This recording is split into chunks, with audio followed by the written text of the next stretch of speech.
Bien, bueno, va a quedar cortada la clase para la grabación. Mala. Bien. Bueno, sigo entonces. Bien, el siguiente paso entonces sería, a partir de la concentración, calcular una cantidad disuelta en el vaso. Esa es la cantidad disuelta que después vamos a poder comparar con la dosis del principio activo para poder sacar o expresarlo en un porcentaje disuelto respecto al valor declarado. ¿Sí? Entonces, con la concentración, nosotros tenemos los miligramos por mililitro, ¿sí? O sea que por el volumen del vaso vamos a hallar la cantidad disuelta en el vaso de disolución. Esa cantidad disuelta, ¿sí?, representa un X porcentaje del 100% que se podría haber disuelto, que sería la dosis, ¿no? Entonces, una vez que tengamos eso, vamos a tener un perfil, ¿sí?, de porcentaje disuelto en función del tiempo. Voy al ejemplo para que lo vean, que es lo que se hace para pasar a esta siguiente tabla. ¿Sí? Ya tenemos una concentración, y lo que se hace entonces es la concentración, ¿sí?, de ahí van a ver que se usa el volumen del vaso, que en este caso son 900 mililitros, por 100 para pasar a porcentaje, dividido la dosis de esa formulación, que en este caso son 150 miligramos. ¿No? Haciendo ese cálculo entonces llegamos a un porcentaje disuelto respecto al valor declarado. Y algo que se hace, ¿sí?, es crear un perfil promedio. Entonces, el perfil promedio se hace simplemente promediando los 6 vasos a los distintos tiempos. Y ahí obtenemos entonces, para ambas formulaciones, el porcentaje disuelto respecto a la dosis, ¿sí?, promedio, para las distintas formulaciones. ¿Sí? Bien. Entonces, una vez que tenemos un perfil de porcentaje disuelto en función del tiempo, la idea es calcular determinados parámetros in vitro para después poderlos comparar con ciertos otros parámetros in vivo y hacer correlaciones. ¿Sí? Entonces, la idea de estas disoluciones, estos ensayos, es justamente reflejar mediante determinadas condiciones in vitro lo que va a pasar in vivo o lo que yo sé que pasa in vivo. ¿Sí? Manu un poco había hablado de esto, de que era importante el diseño de los ensayos de disolución. Entonces, que se buscaba simplemente que se refleje lo que pasa en vivo, que si lo que funciona, que no tiene que ser algo que represente fisiológicamente una parte del cuerpo o algo que está pasando en el cuerpo en sí. Que si lo que funciona es un vaso de leche, por ejemplo, daba el ejemplo Manu, bueno, funciona un vaso de leche, ¿no? Más adelante, al final de la clase, yo les voy a mostrar un poco lo que fue algunos diseños que hicimos nosotros de disoluciones para justamente reflejar lo que estaba pasando en vivo. ¿Sí? Y bueno, por ejemplo, acá tienen algo para ver, tienen perfiles in vivo y tienen perfiles in vitro, ¿no? Y la idea es ver qué tipo de parámetros van a ser útiles, ¿sí?, para reflejar esto que está pasando en vivo. Entonces, por ejemplo, tenemos esta curva verde, en la que parece que la concentración máxima es más baja que para las otras dos formulaciones, el T máximo es un poco más alto, ¿sí? Y de área bajo la curva no lo puedo llegar a ver bien porque no está claro si es menor o mayor que las demás, pero por ejemplo, la menor concentración máxima y el mayor T máximo puede deberse, ¿sí?, a una disolución más lenta de la formulación. Y si ven acá los datos in vitro, parece que estas condiciones de ensayo, ¿sí?, son capaces de reflejar eso.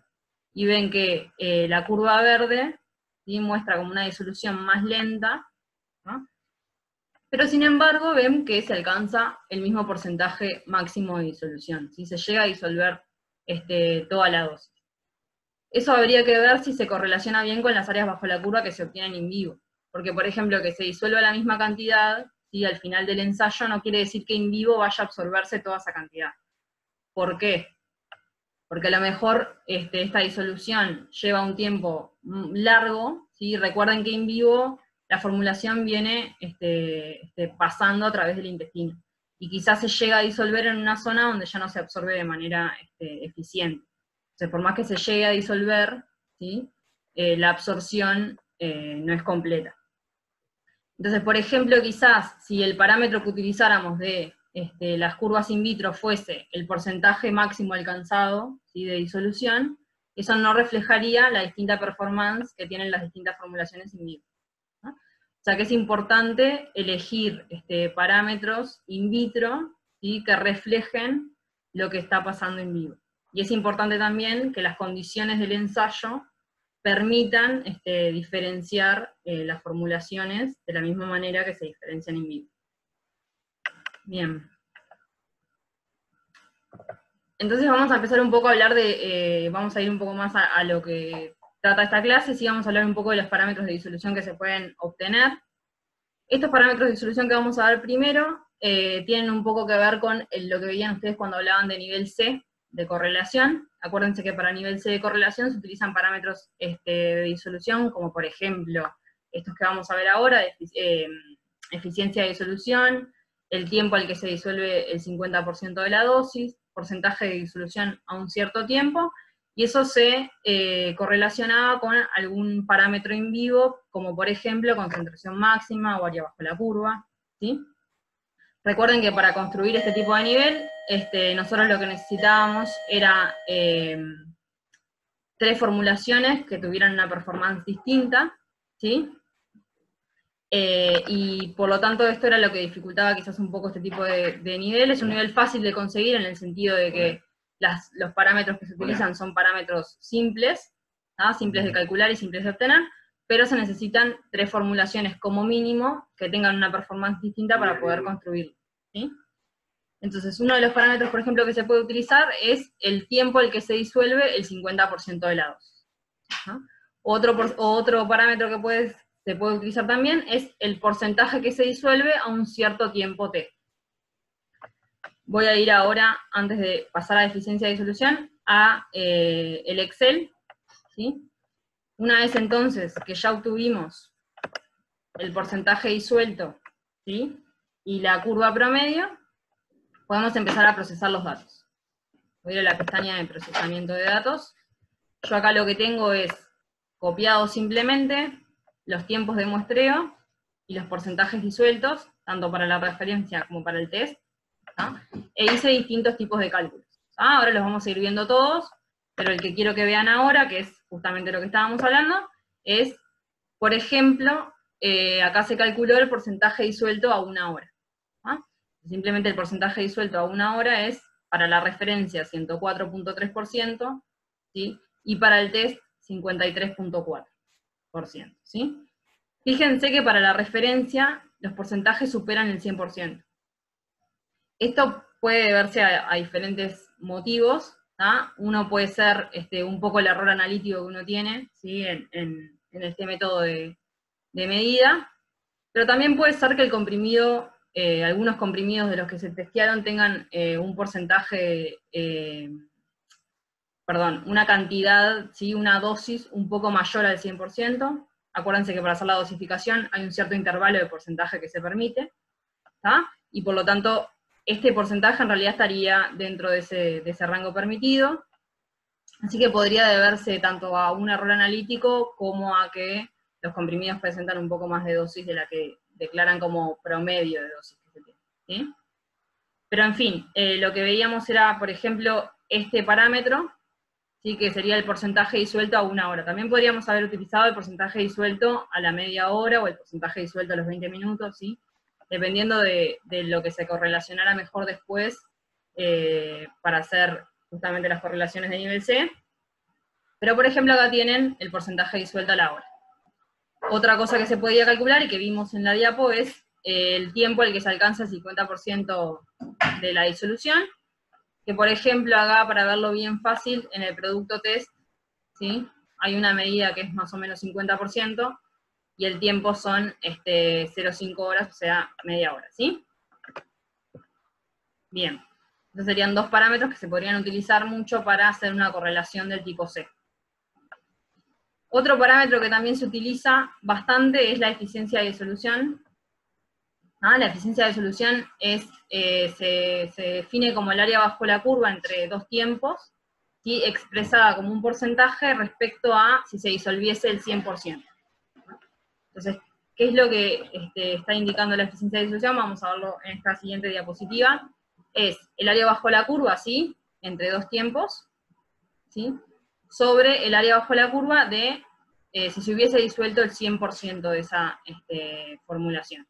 Entonces, lo que compara básicamente es esta área bajo la curva, digamos, ¿sí? Respecto al área bajo la curva de este rectángulo, que sería, si se hubiese disuelto desde el tiempo cero, el 100% de la dosis, ¿no? Entonces, para este ejemplo que tienen acá abajo, como para verlo más práctico y no tanto en esta fórmula, imaginen que el tiempo 1 fuese 0, y que el tiempo 2 fuesen 2 horas, o sea que lo que nosotros estamos queriendo calcular es la eficiencia de disolución a 2 horas, ¿sí?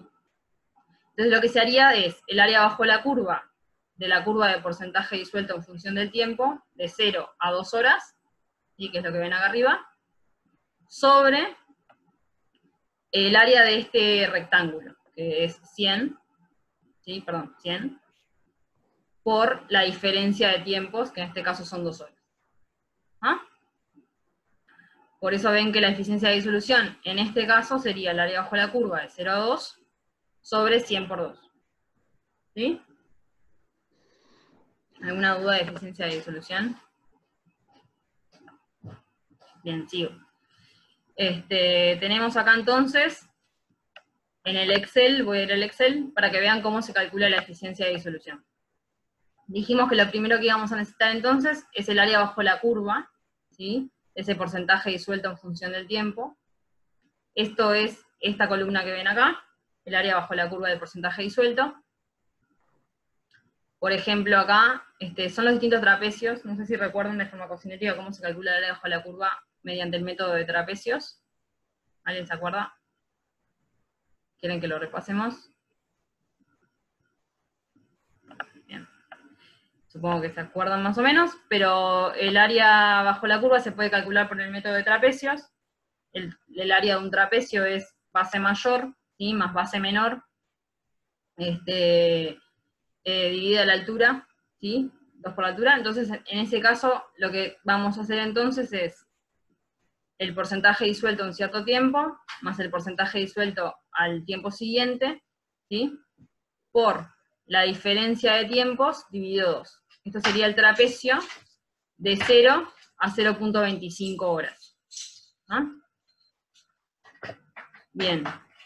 Entonces, acá tienen una columna de área bajo la curva de porcentaje disuelto en función del tiempo, y por lo tanto, para calcular la eficiencia de disolución, lo que yo voy a hacer es el área bajo la curva a un cierto tiempo, ¿sí? de un tiempo 1 a un tiempo 2, sobre el área del cuadrado del que hablábamos, que era el 100% de disolución por el tiempo que yo ya tomaba. Entonces, en este caso, yo hice la eficiencia de disolución, perdón, de 0 a 30 minutos y de 0 a 2 horas. ¿Ah? En esta celda la de 30 minutos y en esta otra la de las 2 horas. ¿Sí? Entonces, por ejemplo, para la de 30 minutos, lo que hago es la suma de los trapecios de 0 a 30 minutos, ¿sí? O sea, el área bajo la curva de el porcentaje disuelto en función del tiempo de 0 a 30 minutos, dividido 100, ¿sí? Por el tiempo que yo tomé, que fueron 30 minutos o 0.5 horas. ¿Ah? Entonces acá tengo calculada entonces la eficiencia de disolución a los 30 minutos para el producto referencia, y en este caso acá para el producto test. ¿Sí? Bien. Abajo, en la siguiente celda, lo que tienen es lo mismo, pero en lugar de calcularla hasta la media hora, se calcula hasta las 2 horas. Entonces, si ven, se toman los trapecios hasta las 2 horas, ¿sí? Y se multiplica por debajo 100 por 2 horas, justamente porque ese es el tiempo que se tomó. Un poco para que vean el significado de este parámetro, ven que a los 30 minutos la eficiencia de disolución para la referencia, ¿sí? Es menor, ¿sí? Que para el test. O sea, este cociente de eficiencia de disolución se va acercando a 1, ¿sí? Cuanto más rápida sea la disolución. O sea, cuanto más parecida sea esta área bajo la curva, ¿sí? Al área bajo la curva del rectángulo, obviamente más se acerca este cociente a 1. Eso quiere decir que cuanto más rápido esta formulación se disuelva, ¿sí? Más cercano a 1 va a ser este cociente. Entonces, yo lo que veo acá es que parecería ser que la eficiencia de solución del producto referencia, ¿sí? Por lo menos a los 30 minutos, es menor que para el producto test. Sin embargo, si lo siguen viendo a las 2 horas, por ejemplo, la eficiencia de solución es bastante mayor para el producto referencia que para el producto test. Recuerden que el producto referencia es un producto de liberación retardada, ¿no? Pero su disolución, una vez que se alcance la zona donde se tiene que empezar a disolver, ¿sí? Que en este caso sería intestino, va a ser rápida. Por eso la eficiencia de disolución, si tomamos más tiempos, ¿sí? Es mejor que para el test, que tiene una capa de liberación prolongada y por lo tanto la disolución va a ser más lenta. Sin embargo, si se toman los primeros 30 minutos, se ve que es al revés. Esto puede ser porque al evaluar la eficiencia de disolución a los 30 minutos, estamos evaluando en realidad quizás la eficiencia de disolución, en el caso del producto test, ¿sí? De la capa de liberación inmediata. Recuerden que el producto test no es simplemente liberación prolongada, sino que es un comprimido bicapa. Y tiene una capa de liberación inmediata y justamente tiene una capa de liberación prolongada. Entonces quizás la capa de liberación inmediata, ¿sí? Se disuelva más eficientemente, o sea, más rápidamente, que el producto referencia, que es un producto de liberación retardada y que por lo tanto tiene un cierto recubrimiento que va a tener, o va a retrasar de alguna manera un poquito el comienzo de la disolución, una vez que se alcance el pH propicio para disolverse. ¿Sí? Por lo tanto, esto podría llegar a indicar, o podríamos estar comparando eficiencia de disolución de la capa de liberación inmediata del producto test y del producto referencia, ¿no? Sin embargo, a medida que pasa el tiempo y ya empezamos a involucrar la capa de liberación prolongada del producto test, ven que la disolución parece ser más eficiente para el producto referencia que para el producto test. ¿Sí? ¿Esto quedó claro? Seguimos. Bien, con eso vimos un poco el parámetro de eficiencia de disolución. Otro parámetro que se puede utilizar también para correlaciones del tipo de nivel C es justamente la constante de disolución. Muchas veces la constante cinética de disolución se compara con la constante de absorción que se obtiene en vivo, ¿no? Y para obtener este parámetro, lo que podemos hacer es, una vez que tengamos el perfil de porcentaje disuelto en función del tiempo, lo podemos transformar a porcentaje no disuelto en función del tiempo, ¿sí? Que sería esta segunda gráfica. Ven que cae exponencialmente. Lo que se puede hacer es linealizar, ¿sí? O sea, se aplica el logaritmo, y una vez que tengamos el logaritmo del porcentaje disuelto en función del tiempo, la pendiente, ¿sí? Va a ser el negativo de la constante de disolución. Un poco lo mismo que pasa en farmacocinética cuando queremos hallar la constante de eliminación. Algunos capaz que tienen eso un poco más fresco. Lo mismo pasa acá, ¿sí? Si nosotros linealizamos esta curva, vamos a poder obtener de la pendiente la constante de disolución. Bien, para mostrarles, vamos al ejemplo. En este caso, lo primero que hicimos entonces fue calcular el porcentaje no disuelto, ¿ah? Es esta columna que tienen acá. En este caso ven que yo utilicé porcentaje no disuelto, el que efectivamente se obtuvo experimentalmente. Otra manera de trabajar estos datos sería aquellos porcentajes que son mayores al 100%, asumir que fue un error analítico, ¿ah? Y por lo tanto simplemente setearlos a 100 todos, y utilizar como porcentaje máximo no disuelto el 100%.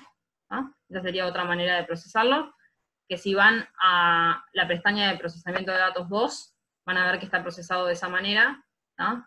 Para mostrarles otra cosa, pero igualmente lo pueden llegar a ver acá, ¿no? Yo acá hice el tratamiento con el dato experimental, asumiendo que esto está bien. Entonces lo primero que se hace es calcular el porcentaje no disuelto en función del tiempo, ¿sí? Que es lo que decíamos hoy, y para calcular la constante de disolución, lo que se hacía era linealizar, ¿sí? O sea, calcular el logaritmo del porcentaje no disuelto en función del tiempo, y determinar la pendiente, que es lo que ven acá, ¿no? La constante de cinética de disolución, entonces se calcula como el negativo, ¿sí? De la pendiente del logaritmo del porcentaje no disuelto en función del tiempo, ¿no?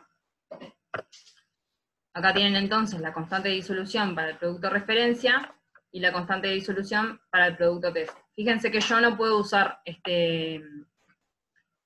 hasta el último tiempo en este caso, porque estos últimos valores son todos ceros, o sea que el logaritmo de 0 me va a dar error. Pero es básicamente porque ya estamos en la meseta, ¿no?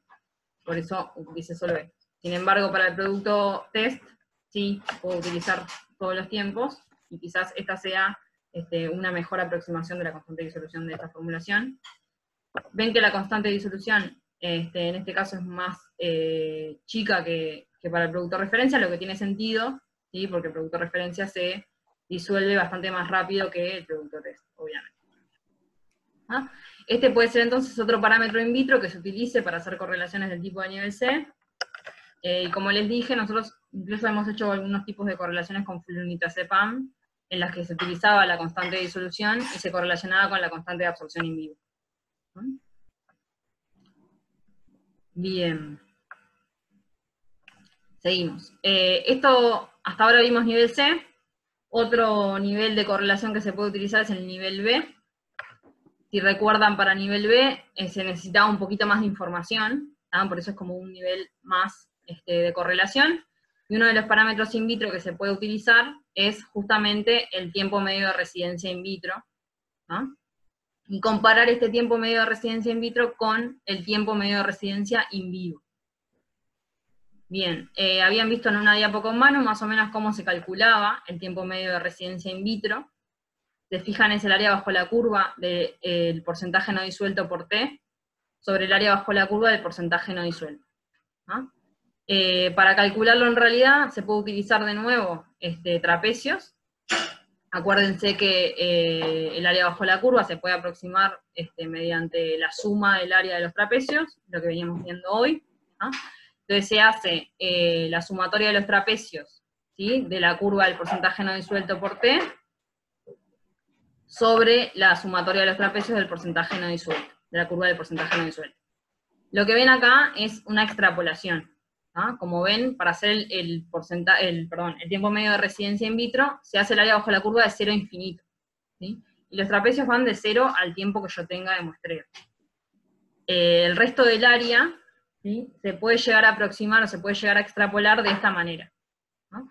No sé si recuerdan, en realidad esto viene de farmacocinética, viene simplemente de hacer el área bajo la curva de tiempo t a tiempo infinito, ¿sí? De una curva que cae monoexponencialmente, y van a ver que les da este resultado, ¿sí?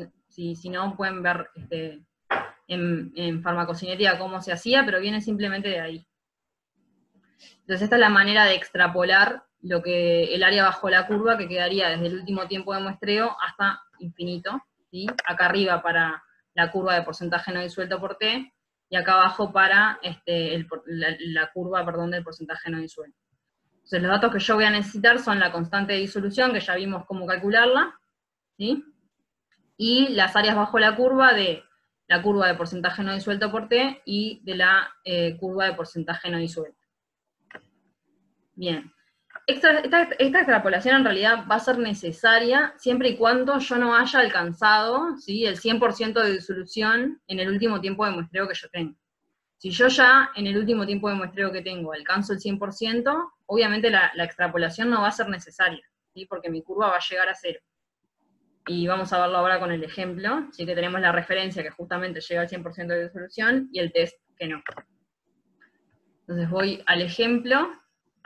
Acá se calculó el tiempo medio de residencia, lo tienen acá, ¿sí? Entonces lo que se hace es, una vez que tenemos el porcentaje no disuelto en esta columna, también calculamos el porcentaje no disuelto por T, ¿ah? Que es simplemente el porcentaje no disuelto por el tiempo correspondiente, y luego se calcula el área bajo la curva de porcentaje no disuelto por T y de porcentaje no disuelto. Esto simplemente, como ya lo hicimos, ¿sí? Con los trapecios. Entonces lo que se hace, por ejemplo, para porcentaje no disuelto por T, es el porcentaje no disuelto por T al tiempo 0, el porcentaje no disuelto por T al tiempo siguiente, por la resta de esos tiempos, ¿sí? O sea, el delta T, dividido 2. Ese es el trapecio de 0 a 0,25. Entonces una vez que tenemos el área bajo la curva, de las dos curvas que necesitamos, podemos hacer la sumatoria de los trapecios, que es la que tienen acá abajo. Esto sería el área bajo la curva de porcentaje no disuelto por T de 0 a 16 horas, ¿sí? Y esto sería el área bajo la curva del porcentaje no disuelto también de 0 a 16 horas. Y es como les decía, en este caso, para hallar el área bajo la curva de 0 a infinito, ¿sí? No se necesita extrapolar, porque para la formulación referencia ya se alcanzó el 100% de concentración, ¿sí? Por lo tanto, el área bajo la curva de 0 a infinito, que está en esta otra fila, va a ser exactamente igual a el área bajo la curva de 0 a 16 horas. Y en este caso no es necesaria la extrapolación. Sin embargo, cuando vamos al producto test, fíjense que el producto test alcanza un porcentaje máximo de disolución de 94.9, ¿sí? O sea, no llega al 100%. Por lo tanto, va a haber que hacer una pequeña extrapolación. Igualmente la diferencia entre las áreas bajo la curva de 0 a 16 horas y de 0 a infinito no va a ser tan grande, porque se alcanza un porcentaje alto de disolución al final del ensayo, ¿sí? Pero es necesaria una pequeña extrapolación. Entonces, en este caso, vamos a tener que el área bajo la curva de 0 a 16 horas para porcentaje no disuelto por T es la sumatoria de todos los trapecios, que da esto, ¿sí? Y el área bajo la curva de porcentaje no disuelto de 0 a 16 horas es la sumatoria de todos los trapecios también, y la tienen acá. Sin embargo, el área bajo la curva de 0 a infinito va a ser la sumatoria de los trapecios más la extrapolación, como se vio, ¿sí? Este cálculo lo tienen en las diapos, pero para que lo vean simplemente, se utiliza, recuerden, la constante de disolución, van a necesitar el último porcentaje no disuelto por T, ¿sí? Y van a necesitar también el último porcentaje no disuelto. Ahí tienen el cálculo, es el mismo que vieron en las diapos, si quieren lo pueden seguir después. Pero entonces así calculamos el área bajo la curva de 0 a infinito, que es la sumatoria de los trapecios más esta extrapolación de la que hablábamos. A partir de estos datos entonces se puede calcular el tiempo medio de residencia in vitro, habíamos dicho como el área bajo la curva del porcentaje no disuelto por T de 0 a infinito, dividido el área bajo la curva del porcentaje no disuelto de 0 a infinito también, ¿sí? Para el caso de la referencia da 0.3 horas, y para el caso del test, 7 horas. Lo que también es lógico, ¿ya? De que el tiempo del tiempo medio de residencia in vitro del porcentaje, de la formulación test, que se disuelve más lento, ¿sí? Sea mayor que la de la formulación de referencia, que se disuelve más rápidamente. Entonces, con este dato, nosotros podríamos utilizar, por ejemplo, un dato de tiempo medio de residencia en vivo, y hacer una correlación de nivel B, ¿sí? Necesitaríamos, obviamente, una formulación más para poder hacerlo, ¿sí? Recuerden que siempre es necesario 3 formulaciones que se comporten de manera diferente, porque si no siempre por 2 puntos va a poder pasar una recta, y ahí ya no tiene sentido hacer la correlación, ¿sí? ¿Alguna duda con esto? Bien, sigo. Perdón. Bien.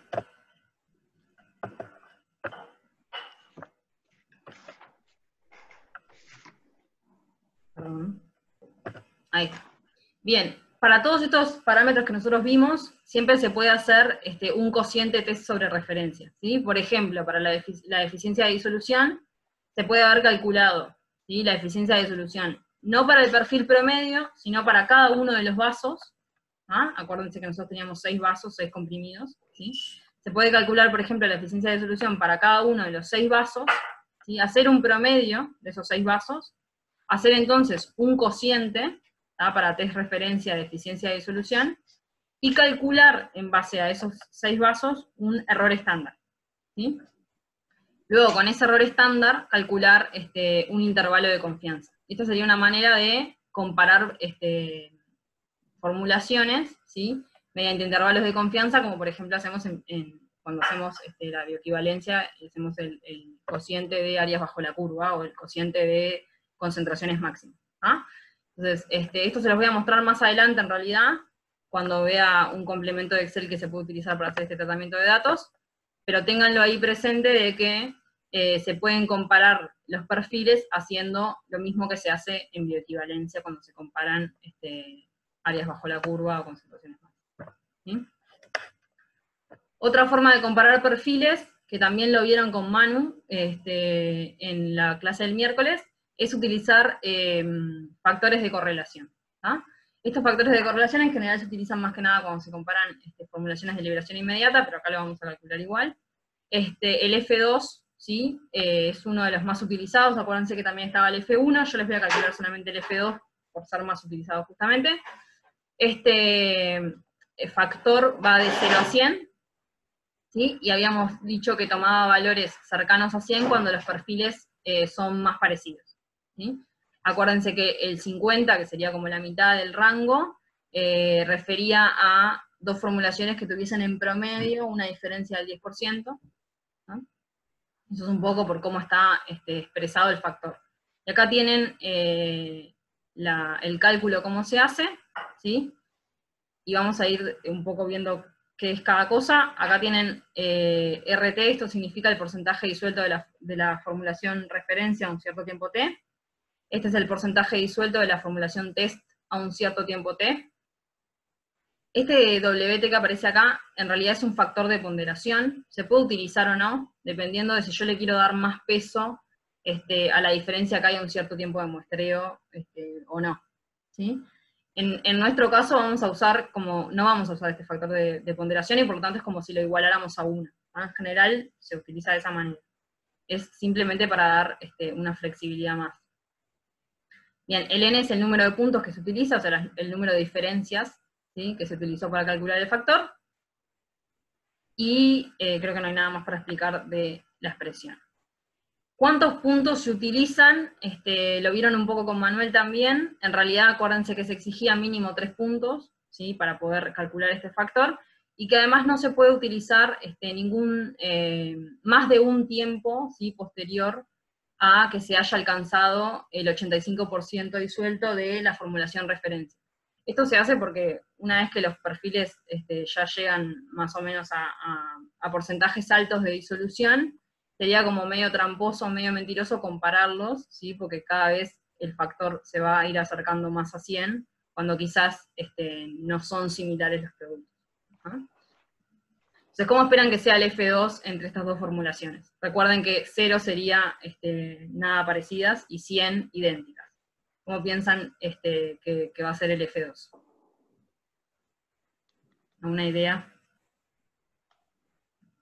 Bien, recuerden que el F2, el valor de 50 era como el que se utilizaba como límite, ¿sí?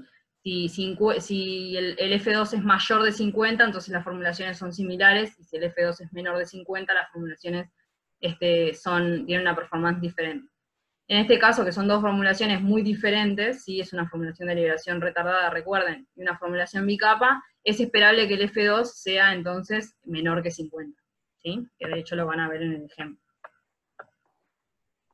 Vamos al ejemplo entonces.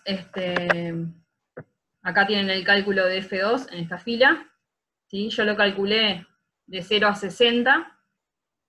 ¿Por qué lo calculé de 0 a 1 hora? Bien. Lo calculé de 0 a 1 hora en realidad porque acuérdense que solamente se puede utilizar un tiempo posterior al haber alcanzado el 85% de disolución de la formulación referencia. ¿Ah? O sea que en este caso la formulación referencia a la hora ya alcanza el 104% de disolución, y por lo tanto este es el último punto que yo puedo utilizar para calcular este F2. Si yo hiciese el F2 con todos los puntos, probablemente se acercara, este factor 2 sea más alto que el que yo calculé, ¿sí? O sea, se empiecen a acercar más las formulaciones. Eso es un poco tramposo. Entonces en este caso lo hicimos hasta 1 hora.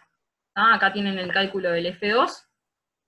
Es 50 por el logaritmo en base 10 de 100 sobre la raíz de 1 más la suma de las diferencias, ¿sí? Entre test y referencia, sobre el número de puntos que utilicé, que en este caso fueron 3. Entonces, para que vean acá, lo que se utiliza es esta columna de acá, que es lo que yo calculé fue el porcentaje disuelto de la formulación test, ¿sí?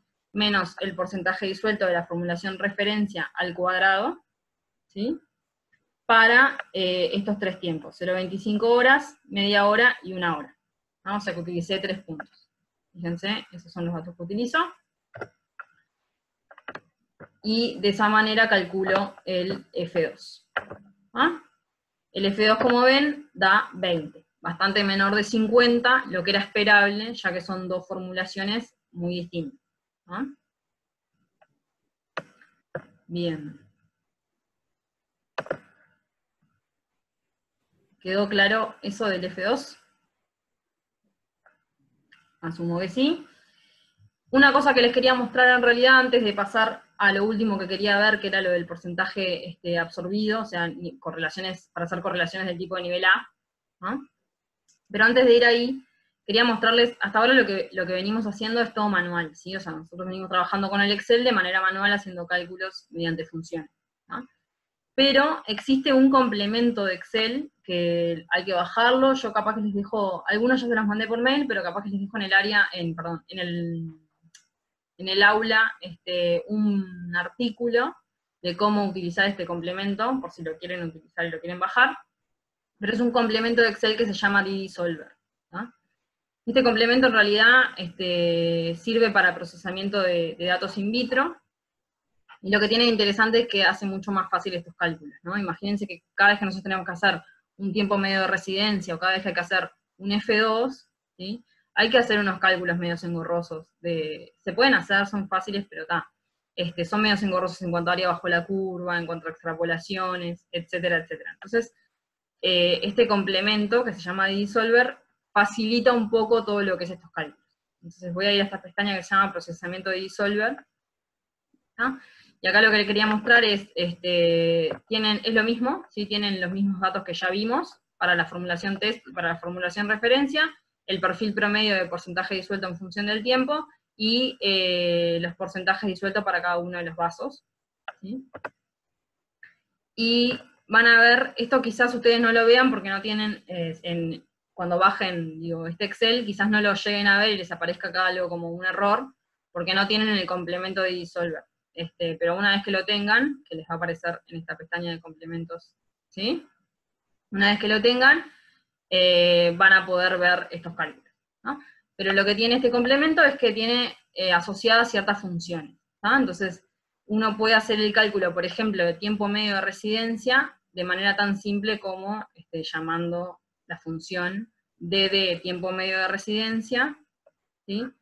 Se carga de alguna manera los tiempos y los porcentajes de disolución, y se calcula automáticamente el tiempo medio de residencia. Bastante más fácil que hacer porcentaje no disuelto por T, área bajo la curva de cada uno de esos, no sé, las extrapolaciones correspondientes y el cociente luego, ¿no? Lo mismo para, por ejemplo, el parámetro eficiencia de disolución. Si ven acá está calculada la eficiencia de disolución de 0 a 2 horas, simplemente se llama nuevamente la función del DD-Solver, eficiencia de disolución, y se cargan los datos de tiempo, ¿sí? Que yo usé hasta 2 horas porque lo quería calcular hasta 2 horas, por ejemplo, ¿sí? Y de porcentaje de disolución. Y ahí les calcula la eficiencia de disolución a las 2 horas. ¿Ah? Y por último, acá está calculada la eficiencia de disolución a todo el tiempo. Y por último, el F2, por ejemplo, también se puede calcular de esta manera. Acá, de nuevo, llaman a la función del DD-Solver F2, y cargan los datos del producto referencia y del producto test, ¿sí? Y les calcula el F2 entre esas dos formulaciones. Si ven, el F2, por ejemplo, acá dio 20, de la misma manera que cuando nosotros procesamos los datos manualmente, que nos dio 20. ¿Ah? Lo mismo pasa para la eficiencia de disolución a las 2 horas, fíjense que acá la eficiencia de disolución del producto test era 0,50, si vamos al procesamiento de DD-Solver, también la eficiencia de disolución para el producto test 0,50. ¿Ah? O sea que el cálculo lo habíamos hecho bien, simplemente acá es bastante más simple. El cálculo que van a ver diferente con este complemento es el tiempo medio de residencia. Esto es porque el DD-Solver en realidad no hace extrapolaciones. ¿Ah? Entonces, si uno no tuvo que hacer extrapolación, entonces el tiempo medio de residencia va a ser lo mismo que el calculado, pero si uno tuvo que extrapolar, como nosotros tuvimos que extrapolar para el caso de la formulación test, entonces el tiempo medio de residencia ya no va a ser igual, ¿sí? Al que calculamos. Este tiempo medio de residencia está calculado entonces de 0 al último tiempo de muestreo, ¿no? que van a ver ahora les voy a mostrar cómo coincide si lo calculamos de esta manera. Otra cosa que toma en cuenta este tiempo medio de residencia es que cuando lo hacen por D-Disolver, es que utiliza como porcentaje máximo de disolución el 100%. ¿Ah? Entonces, para hacer un cálculo bien, mediante D-Disolver, lo que hay que hacer, no se puede utilizar estos porcentajes que vemos acá, ¿sí? Mayores de 100%, hay que poner todo a 100 y calcularlo de esa manera. Entonces, por ejemplo, para la formulación referencia, que nosotros lo calculamos no con 100%, sino con el porcentaje experimental que efectivamente nos había dado máximo, el tiempo medio de residencia no va a ser exactamente igual. ¿Ah? Tengan esas cosas en cuenta, no es que lo calculamos mal, sino que se calculan de manera diferente. Entonces, para que vean que es así como yo les estoy diciendo, que no les estoy mintiendo, pueden ir al procesamiento de datos 2, ¿sí? Y acá está procesado como si hubiésemos cambiado todo a 100%, ¿ah? Y en este caso, recuerden que no tuvimos que extrapolar, porque es la formulación referencia que llega al 100%, y por lo tanto no hay que extrapolar nada.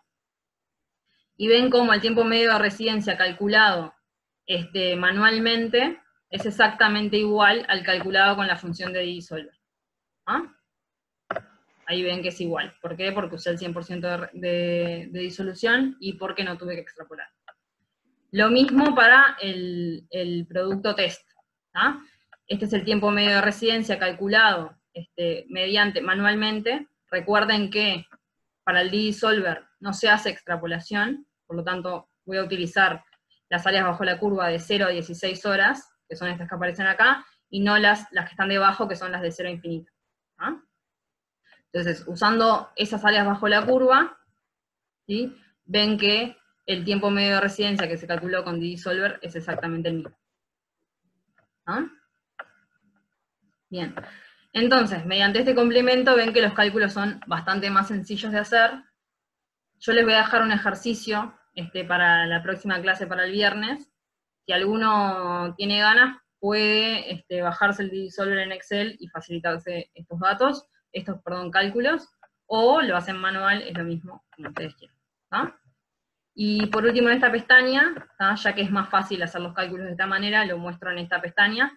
Recuerden que una forma de comparar dos formulaciones era mediante hacer cocientes, ¿sí? de determinados parámetros, calcular desviaciones estándar, ¿sí? Perdón, errores estándar, y luego intervalos de confianza. ¿Tá? Entonces en este caso, por ejemplo, utilicé el parámetro de eficiencia de disolución. Lo hice acá, acuérdense, porque me parece más fácil calcularlo mediante D-Disolver, pero lo calculé para cada uno de los vasos, ¿sí? Y tengo el promedio, tanto para la formulación referencia, test, como para la formulación referencia. Luego lo que hice fue calcular el cociente, ¿sí? Test sobre referencia de eficiencia de disolución. Se calcula el error estándar mediante la fórmula que tienen ahí en las diapos, ¿sí? Y se puede calcular un intervalo de confianza, ¿sí? Para ese cociente. Esa es una manera también de comparar perfiles. Acá tienen cómo se calcula cada una de las cosas que utilizamos recién, y para hacer el intervalo de confianza, como siempre, van a necesitar un valor de t, que está acá. ¿Sí? Bien, esto sería el procesamiento a través de D-Disolver. Y por último, dijimos que íbamos a ver un poco correlaciones de tipo nivel A. ¿Ah? Para correlaciones de nivel A, lo que tiene de bueno es que necesitas una única formulación, ¿no? Si tenés más, se pueden utilizar datos de todas las formulaciones, pero ya no es necesario tener 3 formulaciones que tengan una performance distinta, ¿sí? Sino que con simplemente una disolución de una única formulación se podría llegar a hacer una correlación del nivel A. ¿Ah? De nuevo, las correlaciones de nivel A se necesita más información, ¿sí? Por ejemplo, in vivo vamos a necesitar todo el perfil, ¿no? Y uno de los métodos más utilizados para hacer este tipo de correlaciones y para determinar el porcentaje absorbido es el método de Wagner-Nelson. Si se acuerdan, había métodos que asumían un cierto modelo compartimental y otros que no. Este es uno de los métodos que asume un modelo compartimental. El Wagner-Nelson en realidad lo que asume es un modelo monocompartimental, ¿no? O sea que esto va a traer sus errores, pero es como quizás el método más simple de aplicar y uno de los más utilizados cuando se quiere calcular el porcentaje absorbido. Entonces, ¿cómo se calcula el porcentaje absorbido? Se va a calcular como una cierta cantidad a un tiempo t, ¿sí? Que se compara con la cantidad absorbida a tiempo infinito. Entonces, ¿cómo se calcula? Como la cantidad que se observa a un tiempo t, más la cantidad eliminada a ese tiempo t. Acá es donde ven que se asume un modelo monocompartimental, ¿no? No se asume ningún tipo de distribución. Entonces la cantidad a un tiempo t es la cantidad observada más lo que se eliminó, ¿sí? Y se compara con la cantidad que se absorbió a tiempo infinito, que al fin y al cabo va a ser lo que se elimine a tiempo infinito, ¿sí? Todo lo que se haya absorbido se va a su vez a eliminar. Por eso está calculado de esta manera. Si nosotros dividimos todo esto entre el volumen de distribución, ¿sí? Vamos a obtener esta expresión, ¿sí? Entonces, la fracción absorbida se puede calcular como la concentración a un cierto tiempo t, ¿sí? Más el área bajo la curva de ese tiempo t por la constante de eliminación, sobre la constante de eliminación por el área bajo la curva de 0 a infinito, ¿no? Entonces, simplemente a modo de ejemplo, porque no vamos a hacer correlaciones en este ejemplo con este ensayo, pero simplemente para que lo vean, tienen una pestaña que se llama In Vivo, y acá tienen todo el perfil in vivo de la formulación referencia y la formulación test. Tienen acá abajo el cálculo de la constante de eliminación. Recuerden que tienen dos opciones en este caso. La constante de eliminación que usen puede ser una bibliográfica, puede ser una que se obtuvo a partir de un perfil de una administración intravenosa, eso sería como lo ideal, ¿tá? Pero también se puede utilizar la constante de eliminación obtenida de la curva misma, ¿tá? de esta administración oral, que es el caso que estoy mostrando ahora. ¿Sí? Esta constante de eliminación se calculó a partir de la curva obtenida experimentalmente y no es un dato de administración intravenosa ni mucho menos, ¿no? Entonces, para calcular el porcentaje, perdón, la fracción absorbida, lo que se hace es, se necesita entonces el perfil de concentraciones en función del tiempo y el área bajo la curva. Que este cálculo de área bajo la curva ya es acumulativo. Si van a cualquiera, son trapecios, ¿sí? Y lo que hace es calcular el trapecio del tiempo anterior al tiempo que se está tomando, y se suma el trapecio, o la suma de trapecios anteriores, ¿no? Entonces, para fracción absorbida lo que se hace es, vamos a la primera, simple, se hace, como dijimos, la concentración a ese tiempo t, en este caso a tiempo 30 minutos, o sea, media hora, ¿sí? Más la constante de eliminación por el área bajo la curva de 0 a 30 minutos en este caso, ¿sí? Sobre la constante de eliminación nuevamente, pero ahora por el área bajo la curva, de 0 a infinito, ¿tá? Que la tenemos en esta tabla de acá. ¿Sí? Entonces así se puede calcular la fracción absorbida. Bien, la fracción absorbida tiene sentido durante la fase de absorción del producto. Después en realidad va a llegar a una meseta. Esto que ven acá que va disminuyendo en realidad es de alguna manera ficticio, es como por error simplemente. Esto va a llegar a una cierta meseta y va a mantenerse ahí. O sea que la fracción absorbida en realidad se utiliza, quizás podamos utilizar hasta acá, hasta las 2 horas, hasta la hora y media, ¿sí? Durante la fase de absorción del principio activo. Bien, y de esta manera entonces podríamos calcular la fracción absorbida y se podría establecer una correlación del tipo nivel A, ¿tá? Mediante una comparación con fracción disuelta de esta misma formulación. Bien. Y con eso terminaríamos un poco las correlaciones y los cálculos para hacer estas correlaciones. Pero para terminar, antes de irnos, yo le quería mostrar un poco cómo se hizo efectivamente una correlación para esta formulación. En realidad, si vieron, el ensayo era un ensayo muy simple, a un pH fijo 4,5, en un aparato 2, ¿tá? Era un ensayo bastante simplificado. Entonces, como era de esperarse, no fue fácil conseguir correlaciones in vivo in vitro mediante este ensayo. Entonces lo que se hizo fue un ensayo en aparato 4, ¿no? Que si recuerdan es el aparato de celda de flujo continuo. Lo que tiene de interesante este tipo de equipos es que continuamente está entrando flujo nuevo, o sea, continuamente está entrando medio fresco, ¿no? Y por lo tanto la disolución es un poco más realista, menos simplificada. Y además otra cosa que tiene de buena es que se pueden setear diferentes flujos. Recuerden que cuando uno pone, por ejemplo, velocidad de agitación en un equipo de paletas, en general esa agitación se mantiene durante todo el ensayo. En este caso uno puede ir cambiando el flujo, y de esa manera ir reflejando lo que puede llegar a pasar in vivo. Y otra cosa que facilita es el cambio rápido de medio. Como está pasando continuamente medio nuevo, en realidad uno puede cambiar la fuente desde donde toma el medio, ¿sí? El equipo, y por lo tanto es fácil hacer cambios de medio, cambios de pH de medio. En un equipo del tipo 2, si bien se pueden hacer cambios, y los voy a mostrar ahora más adelante cuando veamos un ejemplo de omeprazol, es más difícil o más engorroso hacer cambio de medio, ¿no? En este caso es bien simple, simplemente cambias el reservorio desde el que se toma, ¿no? Entonces, para lo que nosotros queríamos en este caso correlacionar era un dato que habíamos obtenido en vivo, que era que el producto test, ¿sí? La biodisponibilidad del producto test respecto al producto referencia era menor en mujeres que en hombres, ¿no? Entonces queríamos ver por qué la mujer podía estar perdiendo biodisponibilidad. Entonces se hicieron diferentes tipos de ensayo, ¿no?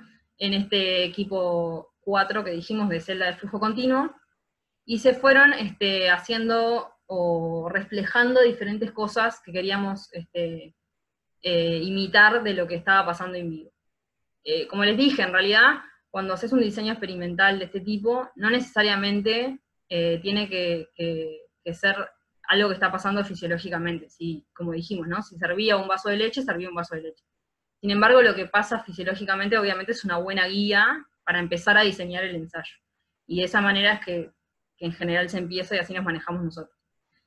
Entonces, lo primero que se hizo fue un ensayo que tenía en cuenta la ya reportada diferencia de pH a nivel tanto gástrico como intestinal que hay entre hombres y mujeres. Entonces, si ven en el ensayo 1, la única diferencia entre hombres y mujeres era el pH, ¿no? Mayor para mujeres que para hombres. En el segundo ensayo, además de eso, ¿sí? Además de las diferencias de pH, se tuvo en cuenta también las diferencias en el tiempo de vaciado gástrico entre hombres y mujeres, ¿sí? Para la mujer es más lento que para el hombre, y por lo tanto, la etapa ácida, ¿sí? Fue más larga en el ensayo 2 para mujeres que para hombres, ¿no? Sin embargo, en este ensayo no se diferenciaba, ¿sí? Entre una zona intestinal superior y una zona intestinal inferior. Ven que estas dos condiciones son exactamente iguales, están separadas simplemente para mantener el formato de la tabla.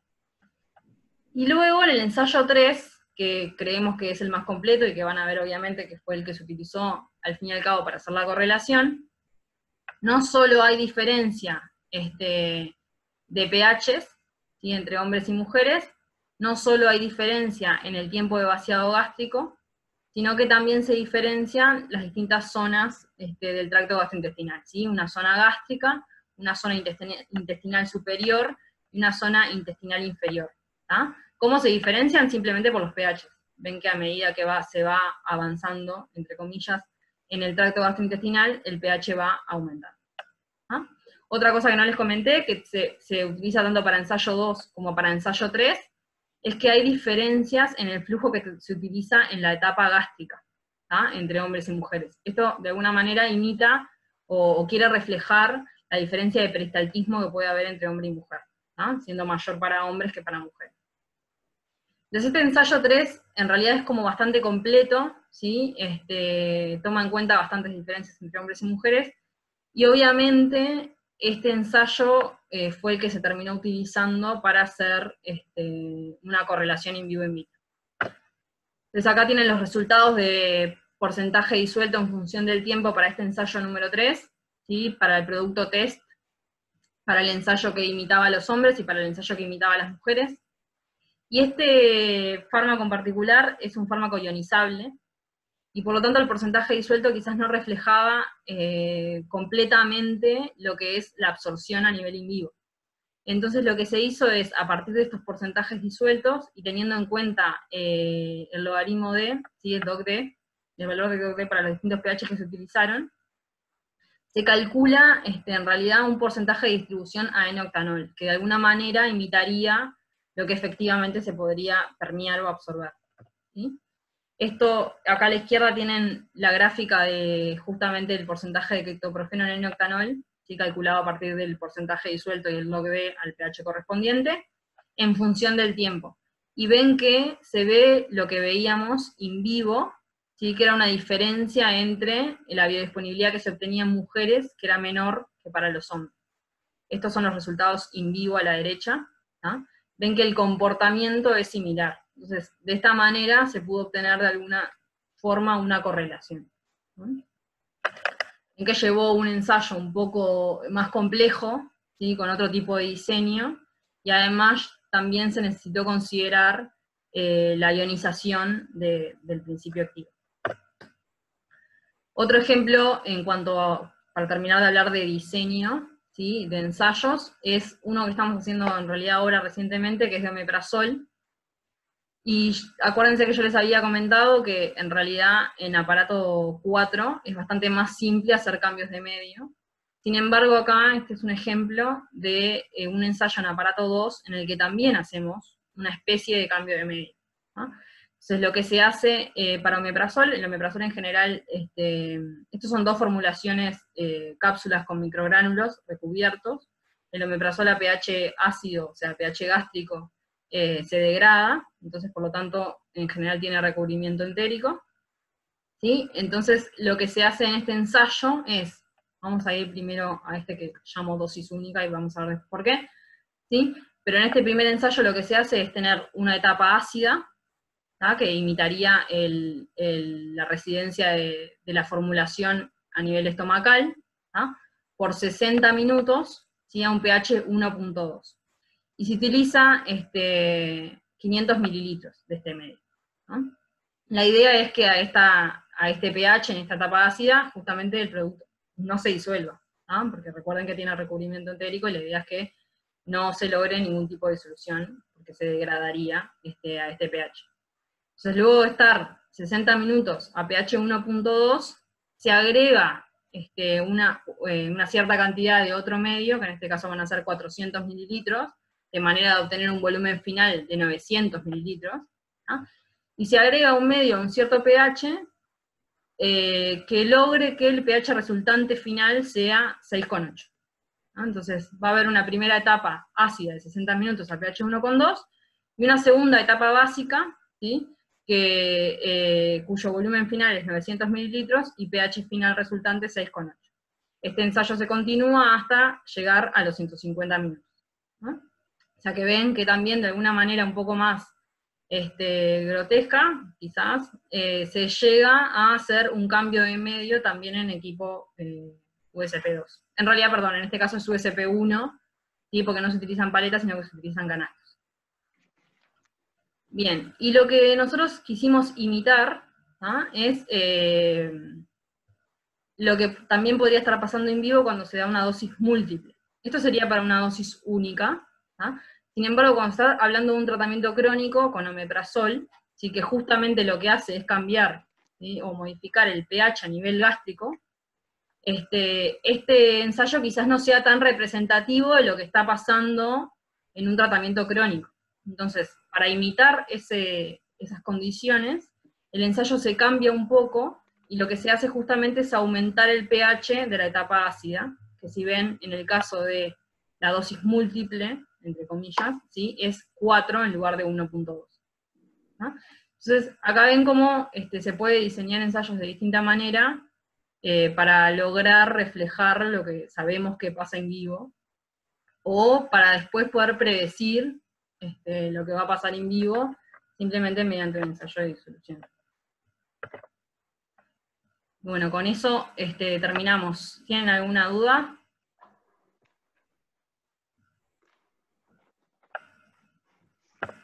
Creo que no. Lo que les voy a dejar que creo que ya está en el aula. Les dejo un ejercicio. La idea para el viernes que viene es ir corrigiendo este ejercicio, ver si tuvieron alguna duda con algún cálculo, y quizás ver algo de cómo se puede hacer esto en R. En una clase con Ale estuvieron viendo cómo hacer cálculos en R, y cómo había paquetes en realidad ya hechos para todo, básicamente, o para la mayoría de las cosas. Entonces, como no es excepción, para correlaciones in vivo in vitro también hay paquetes de R, así que capaz que al final de la clase, si nos da el tiempo de la clase que viene, vemos, además de corregir este ejercicio, vemos algo de cómo se podrían hacer estos cálculos en R. ¿Ah? Pero bueno, el ejercicio que les dejo es este, ¿sí? Esto es furosemide. Tienen una disolución de 10 horas, ¿no? Y acá tienen los datos para una formulación referencia y para 2 formulaciones, A y B, test, ¿sí? Arriba tienen acá las dosis de las distintas formulaciones, y estos son los datos in vivo, ¿no? Estos son un perfil de concentración de miligramos por litro, de 0 a 10 horas. Entonces la idea es primero hallar los parámetros in vivo. La idea final del ejercicio va a ser, obviamente, establecer correlaciones in vivo in vitro, ¿no? Entonces, lo primero que vamos a hacer es, a partir de los datos in vivo, determinar ciertos parámetros, como por ejemplo, área bajo la curva de 0 a infinito, C máximo, tiempo medio de residencia, quizás, no sé, algo de esto. Esto ya lo vieron con Manu, cómo hacerlo, pero acá lo tienen como para practicarlo si tienen ganas. Y después tienen los datos in vitro, ¿tá? De una disolución en aparato 2, pH 4,5, 150 minutos, 37 grados, 75 RPM de velocidad de agitación, y tienen los distintos tiempos de muestreo, ¿sí? Y las concentraciones. Acá esto ya está procesado mediante curva de calibración, ¿sí? O sea, no les puse la curva de calibración, pero en realidad lo que se obtuvo fue un valor de absorbancia, y a partir de la pendiente de la curva de calibración se obtuvo luego estas concentraciones. Estas concentraciones las tienen que pasar ustedes a porcentaje disuelto para poder obtener el perfil de porcentaje disuelto en función del tiempo. Dato que no les doy acá, pero lo necesitan, es que el volumen del vaso son 900 mililitros, ¿no? Y van a tener que hacer el cálculo, entonces, para obtener el porcentaje disuelto. Tengan en cuenta las unidades, ¿sí? Que esto está en miligramos por litro. Bien, una vez que obtienen la tablita, digamos, de porcentaje disuelto en función del tiempo, la idea es hallar determinados parámetros in vitro, que son los que estuvimos viendo hasta ahora, como por ejemplo la constante cinética de disolución, la eficiencia de disolución a los 30 y a los 60 minutos, el tiempo medio de residencia in vitro, el porcentaje disuelto a los 30 minutos, y el F2. Van a hallar un F2 para el producto test A, y un F2 para el producto test B, ¿sí? Y luego de tener todos esos datos, y de haber comparado un poco los perfiles, la idea es establecer correlaciones in vivo e in vitro de los 3 niveles. No necesariamente van a poder establecer correlaciones in vivo e in vitro de los 3 niveles, por más que tengan 3 formulaciones. Recuerden que además de tener 3 formulaciones, tienen que tener 3 formulaciones que tengan una performance distinta, ¿no? Para poder crear una correlación y poder crear una curva. Entonces, fíjense si realmente se pueden hacer correlaciones a los 3 niveles. No necesariamente van a poder hacer, ¿ah? Pero en principio podrían establecer correlaciones de nivel C, de nivel B y de nivel A. Y ahí les doy algunos ejemplos, ¿sí? Que son los ejemplos que al fin y al cabo yo voy a terminar mostrando la clase que viene, ¿no? Pero bueno, les dejo esto como para que vayan practicando y vean si les surge alguna duda.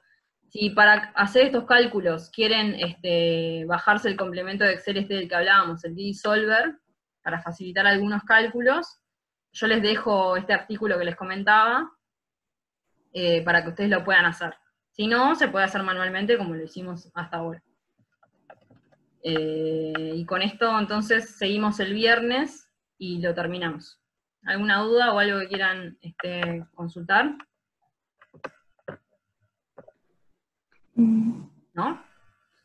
Bien, entonces con eso terminamos. Nos vemos el viernes. Vale.